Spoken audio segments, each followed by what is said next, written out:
Is Las Vegas Raiders quarterback Derek Carr a great quarterback? Well, he does have the most fourth quarter comebacks since 2015. He also has the numbers as he's one of only 4 quarterbacks to throw for 4,000 yards or more in the last 4 years straight. Dummies will say, he's been behind in games because he's been losing, so that's why he has all those yards. Aaron Rodgers, Patrick Mahomes, and Tom Brady are the others to do that, and those guys don't lose. So is Carr great? Nah, not quite. Why? He doesn't have that signature moment in the playoffs yet. Like I said, he took his first step toward it last year by leading the Raiders to the playoffs under all that adversity, but came up just short of that signature moment against the Cincinnati Bengals. But the Raiders got to work this offseason. They hired Josh McDaniels to be his head coach, traded for his college receiver Devontae Adams, and improved his defense. We'll see about his offensive line soon enough, but if there aren't any hang-ups there, nothing stands in the way of Carr reaching greatness. Carr has all the physical ability you need. Here's Patrick Mahomes running forward all those steps and throwing the ball 76 yards in the air. Here's Carr throwing the ball 75 yards in the air with just one step and a grow hop. And here's Josh Allen with a little less of a run up than Mahomes, but more than Carr, throwing the ball 77 yards. Now, let's check the velocity. Here's Mahomes throwing the ball 62 miles an hour over everyone's head. Sorry, I wasn't able to find one on Allen. Now, that was an accurate ball from Carr, and it went 61 miles an hour. Now, here's Mahomes running his 40 in the 4.8s. Here's Carr running his in the 4.6s. And here's Allen running in the 4.7s. So his arm and athleticism is right up there with the it boys. And when he got his weapons in 2015, especially 2016 when he was third in NFL MVP voting, he used that big arm. Here he's dealing deep while getting hit.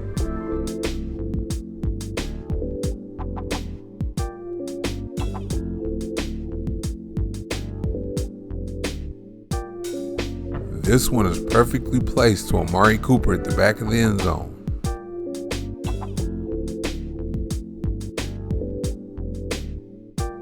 And this one, he just throws up for Michael Crabtree.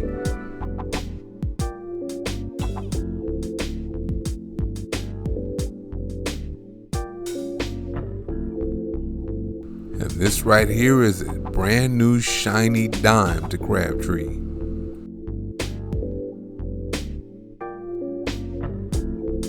Oh, and he didn't have problems in the red zone back then either. He could throw a fade to Crabtree.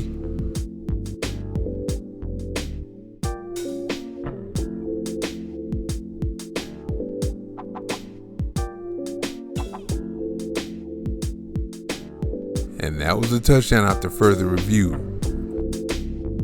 He also hit tight end Clive Wolford on the outside.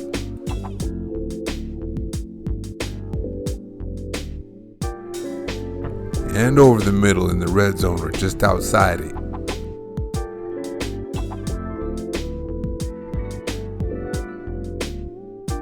Here comes another bright new shiny dime. With Carr before Gruden, the Raiders were 1st, 8th twice, and 13th in the red zone.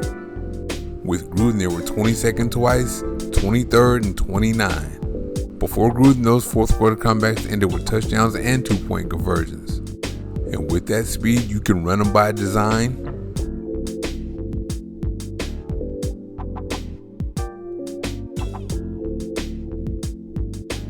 Or he could take off when it got too hot in the pocket.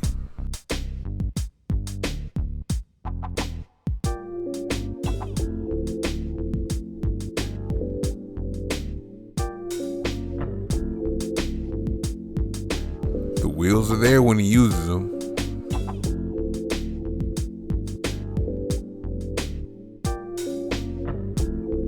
Here, the defensive back can't even catch him.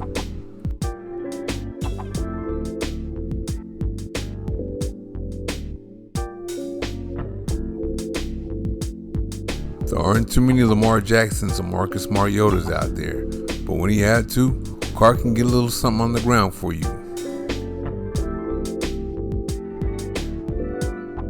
He showed his ability to throw on the run back then too. He could do it by design like he does here to slot receiver Seth Roberts,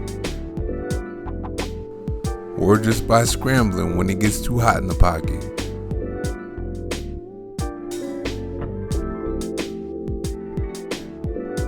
Here he shows a strong arm on the run to Crabtree on an out.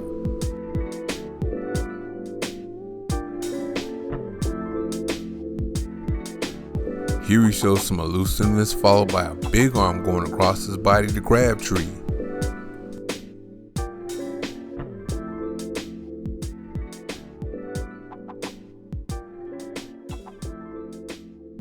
And this is a deep dime on the run to Crabtree.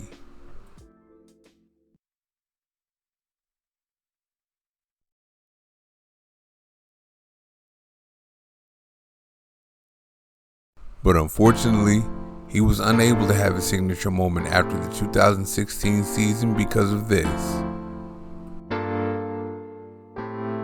A broken leg. Then the next year, about a quarter of a way through the season, he broke his back in 3 places.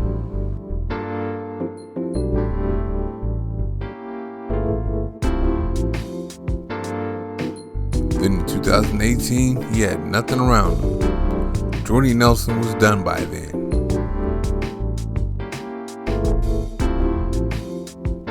And former deep threat Martavis Bryant wasn't much help either.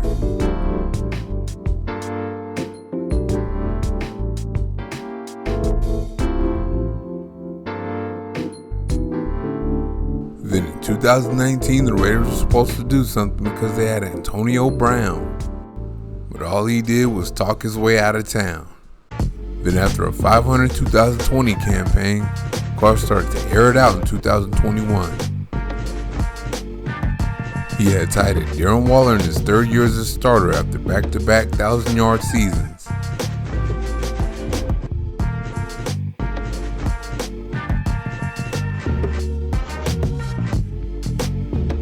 And 2020 first-round pick Henry Ruggs was making his jump in year 2.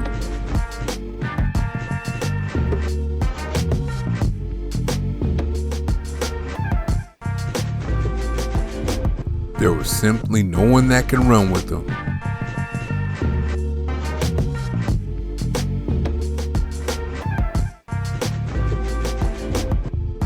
And to go with that speed, he had hops and body control.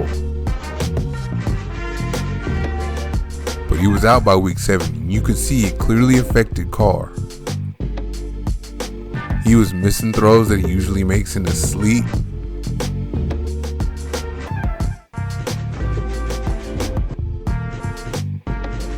He was late on his out routes.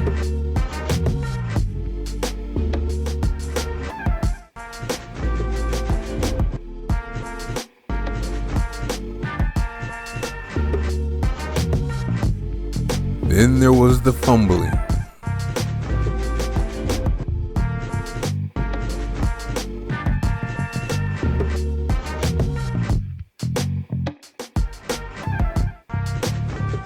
It's one thing to get stripped, but to fumble when you don't even get stripped, that's pretty bad. The Raiders lost 3 games in a row, and that made me wonder if Carr should be benched for a couple of games. Football's a brotherhood, and Carr was clearly affected by the loss of Ruggs. But then Carr showed he's a fighter and came out fighting against the Dallas Cowboys to stop the bleeding. Here he gets a touchdown on a big play from Deshaun Jackson. He even rediscovered his wheels in the game. You rarely see Carr run anymore.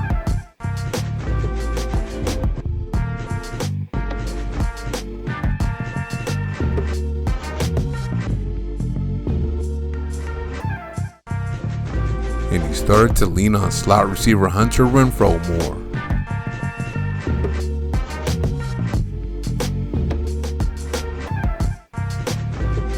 Now that's significant because tight end Darren Waller went out with an injury in this game.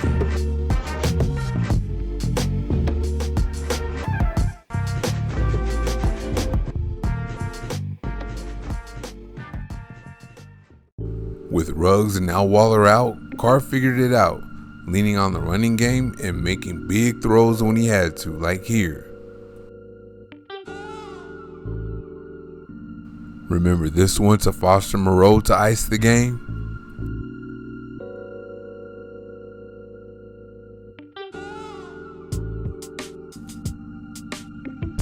I know you remember this dime to set up the winning field goal against the Colts.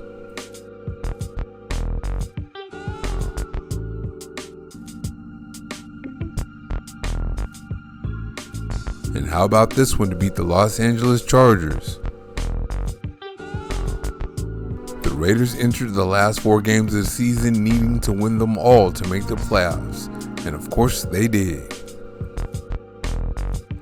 Now this here was supposed to be Carr's signature moment, but it was not to be, unfortunately. But now, the Raiders have another speedster in Tyron Johnson.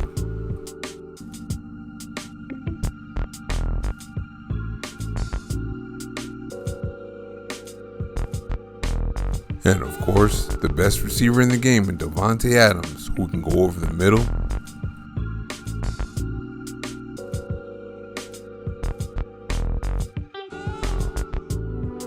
hit you up top with a quick strike,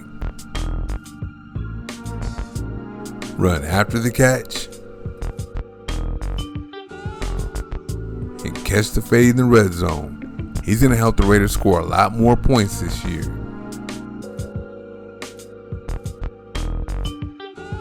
And of course, there's Josh McDaniels, who keeps his offense at the top of the league overall and in the red zone. And he runs the Earhart-Perkins offensive system, the same system Carr was in 2016.